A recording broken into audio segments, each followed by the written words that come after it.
Prise par les autorités du Burkina Faso, du Mali et du Niger nous oblige à repenser en profondeur nos relations. Si la rupture diplomatique devait se confirmer, la France envisagera des mesures exceptionnelles. Nous procéderons à un réexamen complet de notre politique migratoire à l'égard de ces États, ainsi qu'à la suspension de certains accords bilatéraux. Nous ne permettrons plus des bourses d'études aux États du Sahel. Je vous assure que cette rupture va changer beaucoup de choses, mais pas en bien. Et ce sera vous qui allez en souffrir, car vous avez besoin de nous et de notre technologie. Les gars, avant de continuer cette vidéo, je vous prie de vous abonner, liker et partager. Emmanuel Macron dit que c'est les pays de l'AES qui ont besoin de lui. Alors, supposons, il va parler selon sa pensée, ses pensées au fait, que c'est l'AES qui a besoin de lui. Alors, si c'est l'AES qui a besoin de vous, pourquoi donc l'AES a décidé d'annuler les accords bilatéraux avec vous? Vous êtes fâché. Normalement, vous ne devrez pas être fâché. Parce que tout simplement, ce que vous avez dit, c'est faux. Que c'est l'AES qui a besoin de vous.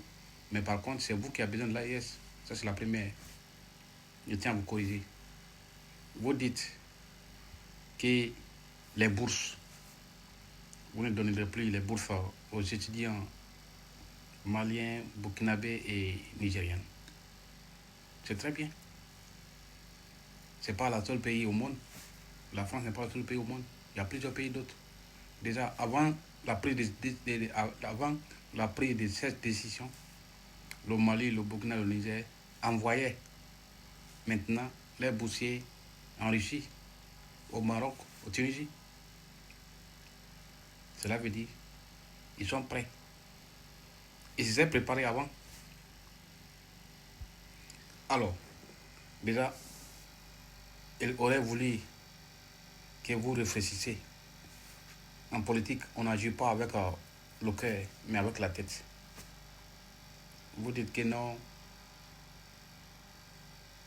Ce qu'il veut dire tout simplement, les ressortissants de ces pays vont commencer à souffrir pour avoir les documents pour pouvoir rester en France.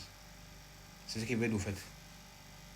Qu'ils vont appliquer, ça va, ils vont répliquer, mais ça va être fort au côté migratoire. C'est ce qu'il veut dire dans une de mes vidéos. La population civile n'a rien à y voir. Si vous vous en prenez à la population civile de ces différents pays, vos intérêts qui sont en Afrique, dans ces trois pays, sera mis en cause. Sera mis en cause. Si vous ne croyez pas, vous avez dit, essayez de mettre en place ou essayez de pratiquer. Vous verrez la suite. Vous pensez que non, les différents pays de l'AES, ils ont parlé comme sans prendre des mesures appropriées ou sans réfléchir, sans prendre les contre-mesures. Parce qu'ils savaient très bien, dès l'instant où ils vont annoncer, vous allez vous en prendre à la population civile. La raison pour laquelle ils ont fait illégalement, sans s'en prendre aux intérêts français ou aux entreprises françaises qui se trouvent dans ces trois pays. Mais pour vous, vous avez agi illégalement. Les deux aussi, vous voulez vous en prendre aux intérêts de ces populations civiles ou de ces ressortissants. Alors, quand vous faites ou quand vous allez faire, nous allons appliquer la politique de réciprocité. Ce que vous faites à nos concitoyens, on fait pareil à vos concitoyens.